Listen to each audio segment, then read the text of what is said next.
Néhémie, chapitre 5.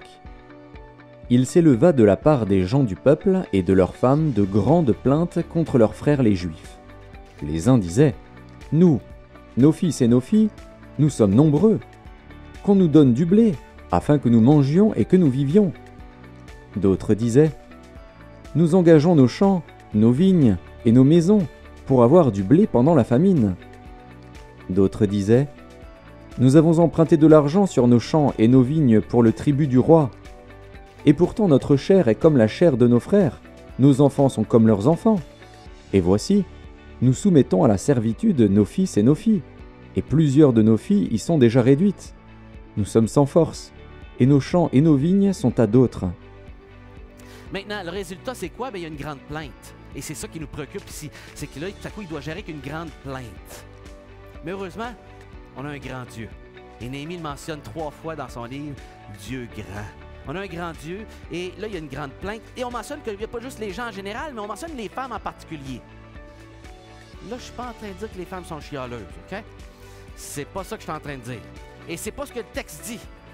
Mais il souligne, par contre, que les femmes font savoir cette plainte-là, et probablement parce que quand ça va pas bien socialement, là, vous savez, c'est qui bûche à la maison pour faire les repas, il veut arriver avec le petit peu qui arrive pendant que monsieur est en train de travailler fort au bord à suer, maman est en train de peiner pour réussir à faire ça, à s'arranger avec pas grand-chose. Puis à un moment donné, là, maman, elle vient écœurée. Puis les mamans, là, étaient écœurées. Puis ils disaient, c'est pas juste, mon homme, il est là-bas en train de travailler. Moi, il faut que je m'arrange avec pas grand-chose. Les enfants crèvent de faim. Je peux même pas amener de lunch pour aller l'aider à la muraille. Puis d'aider aussi le beau-frère parce que sa femme n'est pas disponible. Puis là, les femmes en avaient jusque-là. Puis on dit, là, c'est assez. Et là, ils font savoir. Et on nous souligne que les gens, mais en plus, les femmes le font savoir. Parce que c'est injuste. Et Néhémie est à l'écoute de cette plainte légitime. Comme j'ai expliqué tantôt, je vous partage ce matin, en toute simplicité, l'Évangile pour résoudre nos problèmes que je peux observer dans la vie de Néhémie. Premièrement, indignation proactive contre l'injustice. Regardez bien ici. Je fus très irrité au verset 6 lorsque j'entendis leur plainte et ces paroles-là. Le problème, souvent, c'est que lorsqu'on a une situation qui est injuste, nous aussi, on vient indigner. Mais on ne fait rien. On ne parle pas. On ne fait pas de démarche. On n'en parle pas à une personne concernée. On le garde, puis là, on garde la colère à l'intérieur parce qu'on ne le gère pas comme il faut.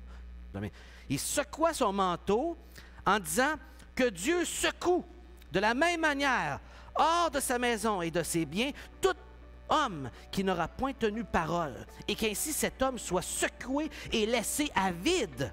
Toute l'assemblée dit Amen. Et on célébra l'Éternel, et le peuple tint parole. Et lui prend une décision par crainte de Dieu. À la base de nos actions, vous savez qu'est-ce qu'il y a? Un manque de crainte de Dieu, bien souvent.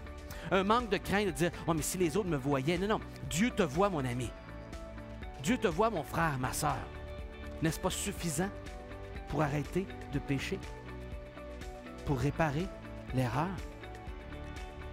Faut-il attendre qu'il y ait un homme ou une femme qui te dénonce, qui te juge?